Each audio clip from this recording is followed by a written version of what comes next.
எடப்பாடி பழனிசாமி அவர்கள் நீங்க மக்கள் மத்தியில் செல்வாக்கு பெற்ற தலைவரா? இந்த கேள்வி ஒரு சாதாரண பொதுஜனம் கேட்கிறார். அவர் எம்ஜிஆரை போலவோ அல்லது ஜெயலலிதா அவர்களை போலவோ நீங்க வந்துட்டு மக்கள் மத்தியில செல்வாக்கு பெற்ற ஒரு தனிப்பெரும் தலைவரா? ஜெயலலிதா வந்துட்டு அரசியல் ரீதியாக செல்வாக்கு பெறல. எம்ஜிஆர் கிட்ட இருந்து இந்த செல்வாக்கு சூரியனுடைய ஒளிப்பட்டு மிளிரும் சந்திரனை போல அப்படிதான். ஆனா எவ்வளவு கிரவுண்ட் ஒர்க் பண்ணியிருக்காங்கன்னு தெரியுமா உங்களுக்கு? தெரியும் உங்களுக்கு. திரு எடப்பாடி அவர்களுக்கு தெரியும். அப்படி ஒரு தலைவர் அவங்க மிளிர்ந்தாங்க. அதனாலதான் வந்துட்டு கண்ணு கட்டிய தூரம் வரை எங்களுக்கு எதிர்ப்பே இல்லை, எதிரியே இல்லைன்னு சொல்லக்கூடிய அளவுக்கு அந்த பக்கம் துணிச்சல் இருக்கு.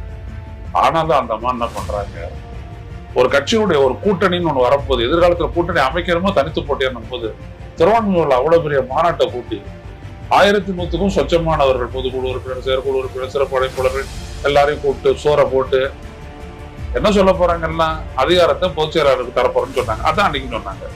ஆனா அதுக்கு ஒரு பொதுக்குழுவை கூட்டினாங்க. ஏன் அப்படின்னா தன்னை விட கட்சி பெறுதுன்னு நினைச்சாங்க.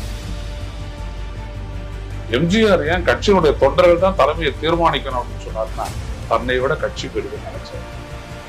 நீங்க கட்சியை விட நீங்கள் பெறுதுன்னு நினைக்கிறீங்களான்னு கேள்வி எழுப்புறேன். நான் ஒரு பத்திரிகையாளர், ஒரு தமிழ்நாட்டினுடைய உரிமை நலன் இது சம்பந்தப்பட்ட ஒரு அரசியல் சக்தி அஇஅதிமுக. அதிமுக காரனுக்கு மட்டும் சொந்தமானது இல்லை. நல்லா நீங்க புரிஞ்சுக்கணும். திரு எம்ஜிஆர் அவர்கள் பல்வேறுபட்ட பிரச்சனைகள் எடுத்த நடவடிக்கைகள்லாம் உங்களுக்கெல்லாம் ஒரு வழிகாட்டி. அவர் எதுல எக்ஸ்ட்ரீமா ஒரு போராட்டம் நடத்துறாரு அப்படின்னா அதுல தமிழ்நாட்டு நடக்கும்.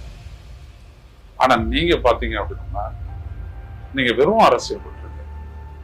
இது எல்லாருக்கும் அதிமுக, நான் பேசின வரைக்கும் அதிமுக தொண்டர்களுக்கெல்லாம் நல்லா தெரியுது. நிர்வாகிகளை விட்டுருங்க. 1000 தொண்டர் இருந்தாலும் அதுல ஒரு நிர்வாகி இருப்பான், அது வேற விஷயம். அஇஅதிமுகனுடைய தொண்டர் பலம் அப்புறம் கட்சி பலம் அப்படின்றது மக்கள் மத்தியில் இருக்குது. இப்ப இந்த 2 பலமும் உங்ககிட்ட வரணுமா வர வேணாமா ஜெயிக்கணும்னா? உங்களுடைய பலம் இன்னைக்கு 22ல 23ல வந்து நிக்குது. இப்படியே தொடர போறீங்க. தொடர்ந்தா என்ன ஆகும்?